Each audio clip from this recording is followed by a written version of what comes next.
Madam, আপনি কোথা থেকে এসেছেন? আমি বারাসাত থেকে এসেছি। কি জন্য এসেছিলেন?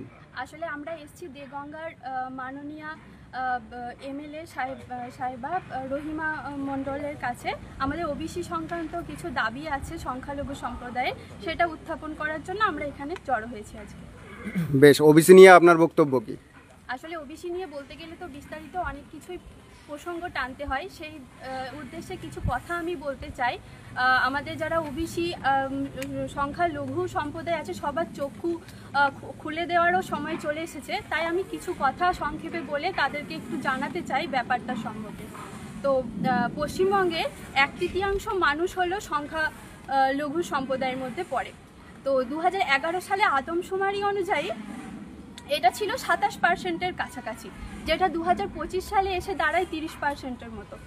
তো 2006 সালে যখন সাচার কমিশন ওদের রিপোর্ট পেশ করে, তখন দেখা যায় যে আমাদের সংখ্যালঘু সম্প্রদায়ের চাকুরিজীবী মানুষের সংখ্যা 2%-এর মতো হবে বড়জোর।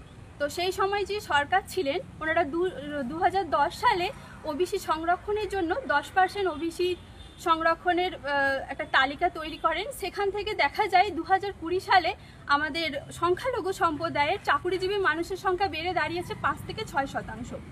তারপর একটা সুপ্রিম কোর্টে কেস ওঠে, যে কেসে বলা হয় যে সংখ্যালঘু যে লিস্টটা প্রকাশ করা হয়েছে সেটা আইনসম্মত নয়, ঠিক করে সার্ভে করা হয়নি, তাই সেখান থেকে ওবিসিদেরকে লিস্ট থেকে বাদ দিয়ে দেওয়া হয়, মানে সংখ্যালঘু সম্প্রদায়ের। আমরা সবাই কম বেশি জানি যে ওবিসি সম্প্রদায় যেটা, সেটা সার্বিকভাবে বেশি পিছিয়ে পড়া মানুষদের তালিকা, এবং ওবিসি বিটা হলো অপেক্ষাকৃত কম পিছিয়ে পড়া মানুষদের তালিকা। কিন্তু যেটা দেখা যাচ্ছে বর্তমান সময়ে, যে ওবিসি বিতে যারা ছিলেন সংখ্যাগরিষ্ঠ সম্প্রদায় তাদেরকে নিয়ে আসা হয়েছে ওবিসি এতে, এবং ওবিসি এতে যে সংখ্যালঘু সম্প্রদায় ছিল আমাদের জনগোষ্ঠীর, তাদেরকে নিয়ে যাওয়া হচ্ছে ওবিসি বিতে।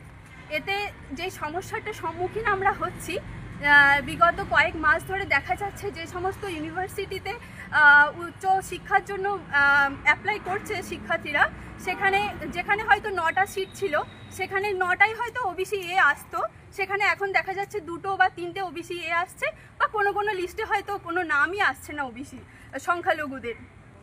তো আমার একটাই বক্তব্য যে হয় সেই পুরনো যেটা আগে লিস্ট ছিল সেটাকে আবার লাগু করা হোক, বা নতুন করে সার্ভে আবার করা হোক, দেখা হোক যে আসলেই কারা বঞ্চিত এবং কারা মানে সংখ্যালঘু। সেটাই হচ্ছে আমাদের মূল দাবি।